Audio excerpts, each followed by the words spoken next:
Imos coa información deportiva. Derrota pola mínima do Escola de Fútbol Municipal Concello de Boiro ante o Lóstrego. As viguesas foron superiores e as do Barbanza mantéñense a 4 puntos do descenso. A terceira federación feminina viviu unha nova xornada que non foi produtiva por Escola de Fútbol Municipal Concello de Boiro. As do Barbanza xogaban en Vista Alegre ante un rival directo pola permanencia, o Lóstrego Club de Fútbol, pero a falta de puntería condenou as locais a sumar a súa terceira derrota consecutiva. As boirenses vironse sorprendidas nos primeiros compases polo ímpeto do Lóstrego, que antes de que se cumpriran os 10 minutos de xogo estaban por diante no marcador. Golpe para as locais que intentaron crear perigo para conseguir o empate, algo que non lograron.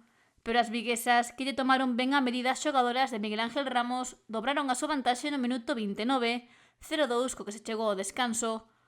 Ramos introduciu cambios para buscar a reacción das súas, que foi unha realidade no minuto 69.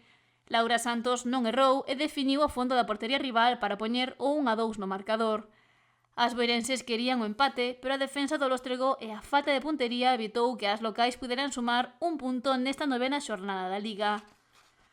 Derrota pola mínima do Escola de Fútbol Municipal Concello de Boiro, que segue no noveno lugar da táboa e suma 7 puntos, polo que se mantén a 4 do descenso.